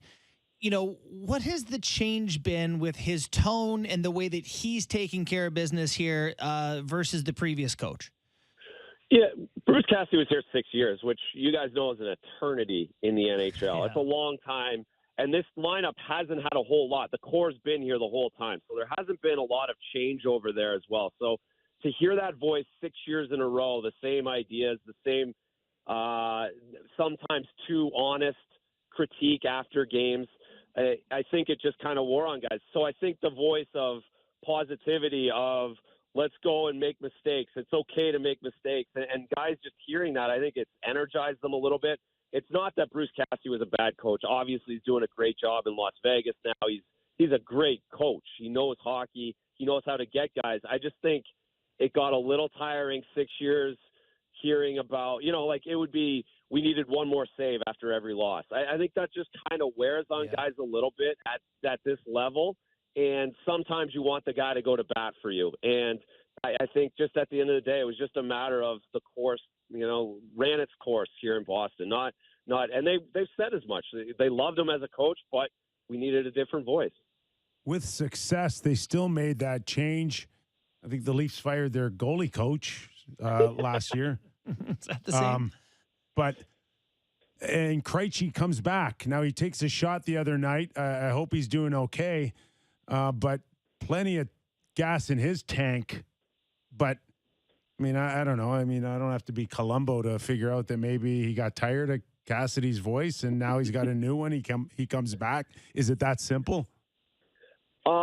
I don't think it's that simple, but I think, to your point, you don't necessarily have to be Columbo. I have not been told that. I have not heard that from anywhere. But certainly with the COVID being last season a little uncertain, I think it was a good opportunity for him to go back if he ever wanted to. But obviously, if he was completely happy and blown away, no one ever leaves the NHL to go home if they're 100% happy. So there might be something there. But at the end of the day, I think that it's not completely cut and dry on Bruce Cassidy, but certainly we can all, deduce that there might have been something there. How's Marchand looked after having both his hips repaired? He got shot out of a cannon last Thursday night. It was impressive. And we know the hip surgery that it's more a matter of how you recover and how it feels a couple days later. But He gained 2 steps. His competitiveness is absolutely off the charts. He did not lose any of that. His hockey sense, his ability to come off the wall with the puck every time, it was completely on point. And to come out of a 5-month rehab with 2 goals and an assist, and boy was he sniffing for the hat trick. He wanted that hat trick so bad, like a 9-year-old looking for an empty net at the end of a game. He wanted it. He was hungry. You love him. You love Bergeron, but there's something about Pasternack that, as skilled as he is, there's another guy who's got that edge and super competitive. What is it going to take to get this guy signed on a long-term deal? Oh, it's getting more expensive by the day, isn't it? It's about him being happy here, but certainly we all know dollars at the end of the day are very important. And I think with the salary cap, there's a lot of different ways to structure deals now, and I think that's a lot of talk and negotiation back and forth, signing bonus, et cetera. It's way over my head when it comes to that. But to your point, David has taken another step this year through 9 games. It feels as though he really talked David Krejci coming back, and he wants to prove to David Krejci that he's going to carry it. He's going to carry this line. All that he learned from Krejci, all that he soaked in being around him in his first 5 or 6 years in the NHL. He's trying to pay back that big brother and show big brother all that he's learned and how good he can actually be. That's really what we feel like here around Boston, what David's doing. And to your point, the competitiveness, he back-to-back games, Columbus on Friday night, he was the leader. It wasn't Patrice. It wasn't Taylor Hall. It was David Pasternack going out there, first shift, winning battles in the corner, being physical. And that's, if he gets to that point, it's real tough to take this team out. All right. Enjoy the ride. But this new NHL, man, they could, as hot as any team can get, it's unbelievable to watching. It's like every week, it's like you're seeing some teams that should be crap winning, some teams that should be winning or crap. Who knows how this thing's going to play out, but what a heck of a start for the Bruins. It has been. It's wild, right? Like one hooking call changes some teams 3 weeks. That's all it is. It's like one penalty at the wrong time, and you can't get it back. The momentum is amazing in the NHL. All right. Thanks so much, Razor. We appreciate it. You got it, guys. Have a great night. Andrew Raycroft, former Toronto Maple Leaf, and now doing a great job with Nesson. That's great. It is true, though, eh? It's like some nights you're like, okay, they got it going, and they're good, or they're better than I thought, and they're like, nah, they stink. They stink. You know, They really my do article stink. today was like, if they didn't, nothing, the Leafs. Yeah. Like, I still think they find their way to the playoffs, which means they got to win 40 some times, which means they got to score more than they get scored on. Like, so I did some digging on the 9-2 game. Oh, yeah. Because I love stuff like this. Oh, my God. Because I have a ticket on my desk from a game that I went to as a little kid that Kyper played in for the Leafs. Like, I love this kind of crap. Wow. Yeah, Cool. You didn't know that? Yeah, there you go. It was 9-2, but Razor was wrong about some stuff. He only faced 13 shots in that game, and he let in 2 of them. Wow, you didn't call out a great guess. Who do you think led the Leafs in ice time that night? What year are we talking again? 2006. 2006. December 16th, 2006. You know who's on those teams? No would, idea. Brian McCabe still be there? He was still there. He was 4th on the team in ice time with 20 minutes and 27 seconds. I can just give it to you. You're never going to get it. Pavel Kabina. Like, what are the odds we would Played, have known? Was played it Pavel Kabina? Played at 24-18 that night. God, could they use a Pavel Kabina That'd be great. right now? I was so excited when they signed him. Big right-handed D. Yeah. And then it's funny. I was just looking at the Rangers roster. The Leafs president played that night for the Rangers. Really? Yeah. Brandon was Played for the Rangers that night when they got. You know what's funny is like the 9-2. way you remember those games going back. So I was a kid. My dad played for the Kings. So when I'm 10 years old, we go back to watch the Kings play. My dad's retired. We get to go in the Kings dressing room, so my dad still knows everyone. I tape a stick for Luke Robitaille before the game. Really? And in my memory, as a kid, scores a hat trick. It's a big deal. Like, we go home. I tell people forever. That same night he scored a hat trick? He scored a hat trick. I Off tell your everyone tape about job. this. Well, yeah, I went and looked it up. He didn't. He got a goal and 2 assists or something. He played well. Still pretty good. Yeah, It's so fun. The first ever Leaf game I went to was Paul Correa's rookie year at Maple Leaf Gardens, the Leafs, and I'm like, oh, he was unbelievable that night. Same thing, hat trick, zeros. Like he had the Sam Mitchell line, zeros across the board. But I remember him being so fast and be like, this is the greatest player in the history of the NHL. Yeah, Kyle Wellwood had a hattie and 2 assists that night. There you go. Sheesh. Talented kid. Who? Wellwood? Yeah. Oh yeah, sick hands. Hey. Who didn't play with someone like Kyle Wellwood though? That was ridiculously talented, not that committed to everything else. Give me the Mats. Give me the Leafs number 1 line that night. It would have been Matt Sundin, Darcy Tucker, and Kyle Wellwood. They played together forever. Wellwood played in that spot for a while? Yes, they played. Tucker scored almost, I think, so over 20 goals that year. Remember that power play? Yeah. I remember, like, on the half boards, down across, tap-ins Tucker. Can you see the second line on that sheet? I don't know. I don't have the lines, but I mean, like. No, just give me names. You want some names? This is a really weird On team. the left side, you got Tucker. Who else do you have on this team, Mike? You have Alex Steen, Michael Pekka, Chad Kilger, Jeff O'Neill. A couple TSN employees on this team. Carlo Koliakovo on defense. What year were you there? Johnny Pohl. Gosh, I bailed it by 97. Late 90s? Yeah. Johnny Pohl. Matt Steen was another guy where just Does he still play? Overused here, right? Not a few years gone. Not a frontline top 3 guy, but could slide in anywhere between 5 and 8, 5 and 9, and just be great. Great depth guy for St. Louis. Yeah, I mean, Steen and Bozak were trade. Was that Cliff Fletcher did that trade when he traded him for Lee Stempniak 1-for-1?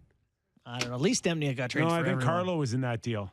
Yeah, it was. It was Carlo. You're right. It was Carlo and Lee. Lee, yeah. Who found a way to journey his way Play for to every team. 15, 20 goals for every but it was team. incredible that no one said we want this guy for 4 years at $4 million per or something. Everyone's like, 1 year's good. We'll get his 15, 20 and move on. Pretty crazy. All right, where do you guys want to go? We fleshed out the Leafs for one day. Have we covered everything? I do admit to being somewhat Anything worn else? down by it, but we left like 10 clips on the table. What other here. clips? What clips do you guys want? Tell me. Well, we got Keefe. We didn't do Keefe on all losses. Keefe on Marner's turnovers. Keefe on noise. Well, we Keefe did on turnovers. difference between. Yeah, we talked turnovers. We did. Yeah. Do you want to just have what Keefe thinks of losing? Sure. Oh yeah, this is a Keefe, good what do clip. you feel about it? Yeah. Sheldon, how much does this one sting? I mean, all losses suck. Your whole clip. Okay, we may save that one. Well, doesn't he just sound beat He down? sounds sick to me. Maybe he's got something everyone else has got. I don't know if it's going around right now, but I mean, maybe. There was something that was going around for a couple of years. he sounds beat down. Okay, this one's legit though from Sheldon. The one with the dealing with the outside here. Sure. Bound to be a lot of noise at home next couple of days before you guys play again. How do you guys deal with that? We're used to dealing with noise. It's not new. And So that's a nice answer. And we just had not nice, but Andrew the right Raycroft hit it. That there's a lot of noise created here. This is way why more than anywhere else. Yeah. And if it's one thing that's clear going into this week, they're insulated right now. They're watching each other's backs. They stink. They're like penguins in the winter. Everyone get their backs to the storm. They still feel like they've got time. There's a window. We said earlier in the show that could be the next 5 games, which could take them close to mid-November.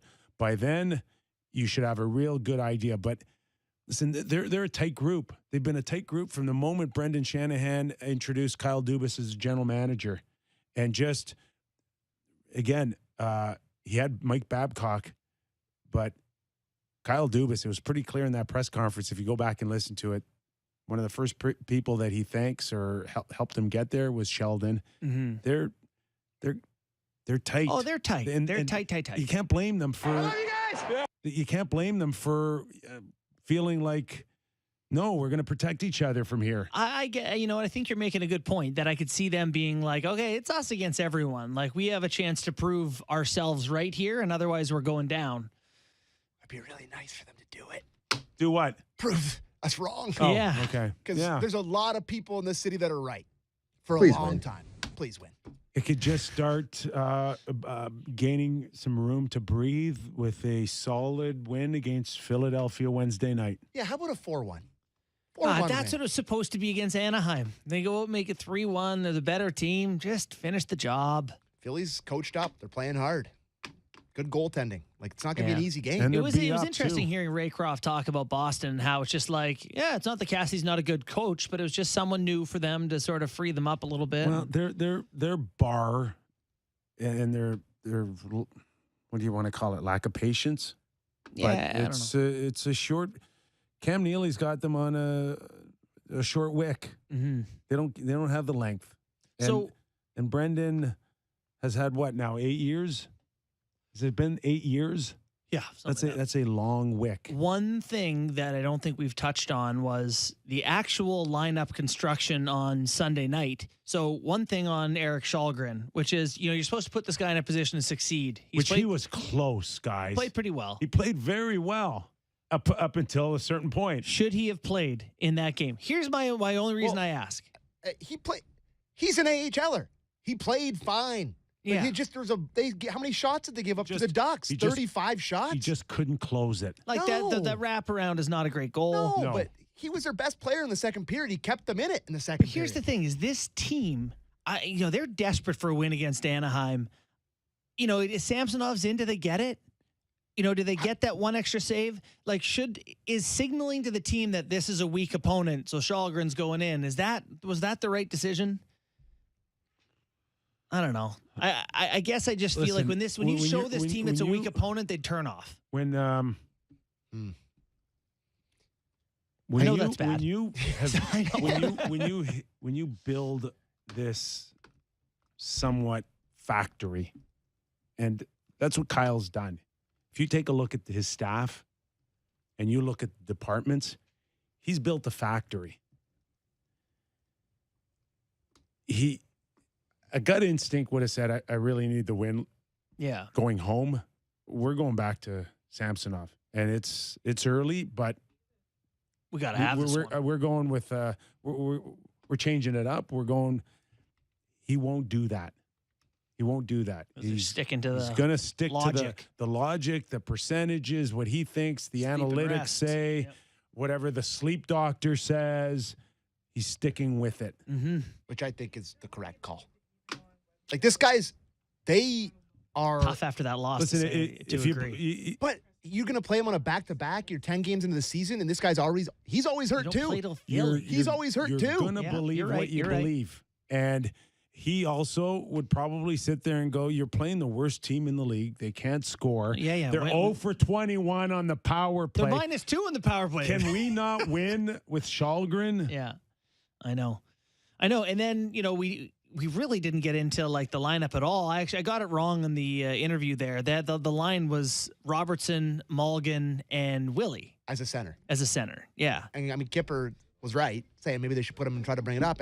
I said that Nylander had to drop last week, and he set up one of their goals with a really nice pass off the half boards to Mulligan playing center, I guess. But and that in itself should have been the one goal that made a difference. You're like, all right, we got a third line that got us one. Now the rest should be okay. Yeah. I still feel like you're getting nothing out of Aston Reese at all. At all. The two guys you brought in, Aston Reese, Kubel can barely get in the lineup. Like, they're not getting anything. What did Mulligan get? 10 minutes, 12 minutes? Sure, but probably not. It was a great finish, and he can score, if you give him a 40-foot breakaway, I guess. Yeah. That was a lovely goal. It was lovely. It really was. Great against But it's Anaheim. he's still, for me, outside of that, he was lost for a lot of minutes. Him in the D zone, he's all over chasing it around. It's not great. I am not team Mulligan, he played 8:34. Yeah. Or 8:54, and sorry. Robertson played just over 11. He's averaging 12. Okay, but he only played 6 in LA. Good point. Yeah, so maybe they're warming up a little bit there. I lied to you about that. Oh, no. I can't see here. Okay. You need my glasses? My contacts are in. He had 8:02 yesterday. Yeesh. Okay. All right. It's just, can and use a no bit power more. play time, 8 minutes. We're kind of back to where we were with Robertson, a little bit on how much production can you get out of him if he's playing Not enough. well under 10 with no power play. Yeah, you're not going to get enough to be happy. I will say this, though. He's not a liability when he's not scoring right now. Like, I don't mind. I've liked the player. I did think today on the way in, if we're desperate to trade someone to make a change or whatever, this guy looks like he's going to score in the league to me. He probably does to other people. I wonder if they would consider using him in some way. I think they would consider using him. Robertson? But Yeah. what happens now is the other side goes, I'm not sure what I'm getting with this And guy. you're like, trust me, so he's going to score 30. how are you trading for? Is he, Tracos was right. Should have traded him after he scored 2 against the Stars. is he a throw-in? Vindication. Is he? You trading him with the value that we're getting a top 6 player? Yeah. Or a That's- bottom you 6 player? You got to trade him saying, we're giving you a guy who's going to be top 6 forever, Arizona. Just give us Chikrin and move on. And then I go back to them and say, the 6 minutes you gave him in LA, that's what you're giving me. And that's the issue. And that's why, and you said, maybe they make a big, there's no big trades like that, like Calgary's trade in the regular season. There is not. You have to look at a bad team with a great player who is hoping to be good years from now. You're right. You start narrowing down like who's available. It's almost impossible to find someone. You know who looks pretty good though on the OT winner last night? Jack Eichel. He's looking smooth again, boys. That's He what got for points. it always just stuck out to me when he was right with Buffalo. Just that smoothness to his game, the hands, the skating, that shot. Like he is intermittent effort. Well, I'm kidding. No, listen, he's been a bit of a punk his whole career. There's no doubt about it. But he's really playing well. Yeah, 10 points, 10 games, four goals, OT winner. Yeah, he plays 17.44 a night for Vegas. Isn't that funny? Yeah, like that's what happens when you have 4 lines you can roll. Well, see, this is, I thought of this earlier when we were talking about ice time, is the whole thing. You can go back to preseason and play Sheldon Keefe clips where he's like, we got a 3rd and 4th line we trust. We can finally roll 4 lines more, take some minutes off our top guys. Mitch Marner is number 1 in the NHL in ice time among forwards, almost at 23 minutes. Austin Matthews is 10th, not that many seconds behind him. So that's crazy. It is. There's McDavid and Draisaitl are 4-5. They're still in there. What are their numbers? In terms of ice time, 22-20 and 22-22. And what's Marner's? Marner's 22-50, so 30 extra seconds. Okay. So 22.50 on average for Marner. Average. And Jack's 17.44. And Stone, just under 20. Is he? I don't think there's anybody on the forwards who is over 20 minutes. On Vegas, no. And then Pasternack, 1934. One player who I've always loved is that William Carrier. What? On Vegas. Really? Okay. I don't have an opinion on him. Huge. Just a big mountain of a man who can skate and take it to the net. That to me is a 4th liner. No opinion. I have no opinion. That's Big all. Keegan Colasar guy. Hey, you want to know who I have an opinion But that's on? 10, 11 minutes of wearing a team down. Yeah. In theory, that's Aston Reese, but not in reality. I think I have an opinion on somebody. I went to the Sabres game on Saturday night. Oh, yeah. Few takeaways from that. Excited first for this. First of all, I went into the game. Tage Thompson got that contract. I don't watch the Sabres that closely. I went to that and be like, he's a little overpaid. I was chirping some of the Sabres fans. I was like, he is underpaid. He's unbelievable. That guy is a monster. He scored 2 goals in the 3rd period, tie the game. Victor Olofsson scores the winner in overtime. The really pathetic turnout of a crowd was fired up for it. Sabres they're in the spot where the Leafs were in 2016, right? Yeah. It's just all hope right now. It's exciting. It's exciting. You're going this way now. Yes, you're going in a direction. You got fun players, like they got Dahlin and Power. Both Without expectations still. Exactly. They both look so good, Dahlin and Power, and that Olsen can fire it. But they got to get more fans in that building. Yeah. It was Saturday night. There was more Blackhawks fans and Packers fans in that building than were Sabres fans. It was crazy. I was surprised to see it. Yeah, they haven't done a great job that way. Goalie crew bailing on him for the Bills, I feel like. But it is fun when you go to a game and you're like, hey, it turns out Tage Thompson's the best player on earth. Yeah, you just leave being like, he's a 25-year-old who's had one good season in the NHL, but you have to hedge.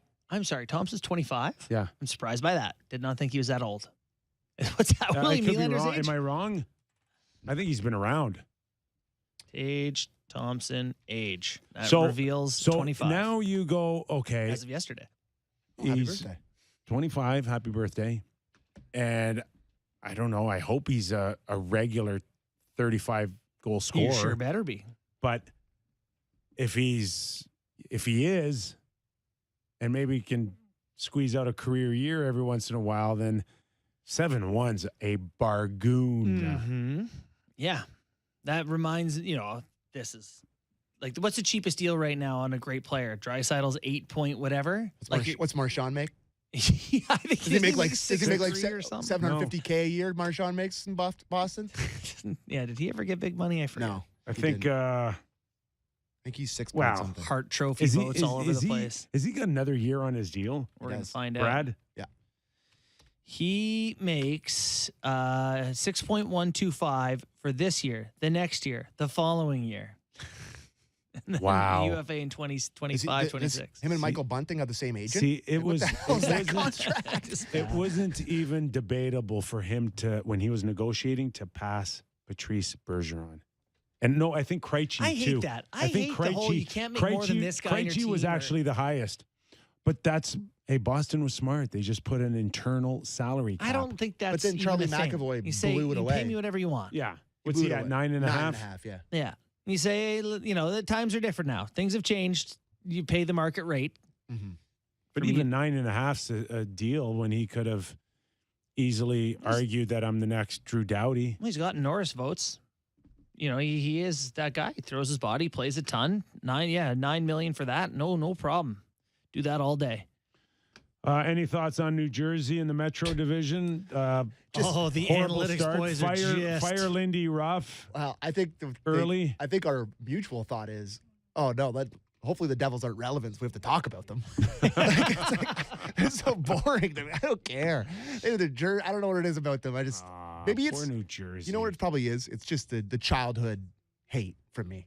Those games, the Leafs losing them in the playoffs and getting 6 shots and ugly hockey. Like, I feel like that era of Devils hockey just ruined their excitement But they've also forever. been the ugly stepchild. They're like, you're in the Tri-City area. The Islanders win all their cups. The Rangers are the Rangers. And then it's like, oh, New Jersey's here too. Yeah, but they won 3 cups. I know, but that's what I mean. They're annoying. They did it with the winning defense. Sammy, any they actually scored a lot. Those feel years, horrible about your Leafs, but feeling good that Jack Campbell's a backup goaltender in Edmonton now with Stuart Skinner. Stuart Winner over there in Edmonton. There are a few things that make me feel better. You do genuinely like that? What? I do. Absolutely. It makes me feel so much better. I need, honestly, even if they're winning, I just want Stuart Campbell's the guy I went to high school with. Stuart Skinner to just continue to win. The good news is there's a very long runway for Jack here. I love it. Great guy, got his money. Turn it around. Go enjoy yourself, son. It's great. All right. Yeah, Put move on. He's not retiring anytime soon. He's just going to play 5 years in Edmonton behind Stuart Skinner, collect his Linus Allmark money, and off you go. But Skinner is big, and he looks like an Ottinger. He looks like just a funny in a cap really world where you're like desperate for cap space. Like if you're Ken Holland and you look at Skinner and he's 23 and he's big and he's playing well and you're like, oh, but you didn't know that Campbell at the time. Money. No, you didn't. But you do wonder if that frees them up to use the money differently. Could have been that, why wouldn't you just start with them and see where it goes? And, Samsonov looks decent enough that you could have maybe gone to Matt Murray that early. Right. See if you need to fix the Samsonov thing, go get someone after that. Well, him getting the start in the Battle of Alberta is a message. Saturday night? No? Oh, yeah. No, I think so. Their coach just keeps saying we think he'll give us the chance to win. 36 stops. And he did. Bigs. Yeah. How about the pace Connor's on right now? Yeah. Pretty good, eh? Ugh. It's not bad. But is it still the same thing here? Like, as we talked about earlier in the show, it's like Austin, Mitch, Connor, Leon. If you guys don't go, you don't win. I think it's different there. I think like you can quibble about their decor in terms of how good it is, but to me, their forward depth is so much better than the Leafs. Like that's the big difference. Wow.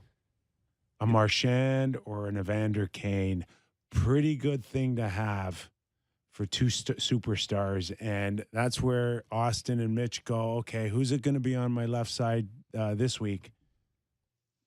Yeah, even having Hyman, nice little winger to have, It's no doubt now here in Toronto. That's all the pressure. We were talking about the D, but we brought up that left side to start the season. Is Bunting, Engvall, Robertson. I mean, is that your left side? It's your left side.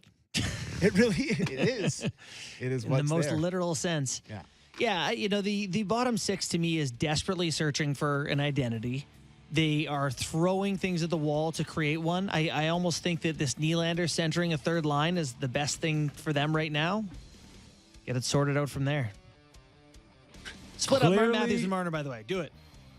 Clearly, we solved nothing today. No, we don't even aim to. But we had almost 2,000 people. No, we had over 2,000 people witness this, that we solved nothing. Happy to bring it to you. Sammy, you feel better after 2 hours of Leaf talk? No. Okay. Well, that's not our job. We're not therapists. Well, if you don't feel better today, I don't think you're going to be feeling better tomorrow either, because we're back once again. Thanks for watching. Thanks for listening. Send a rating and review and hit the like button for us. We like that. Happy Halloween. See you tomorrow. Be safe, everybody.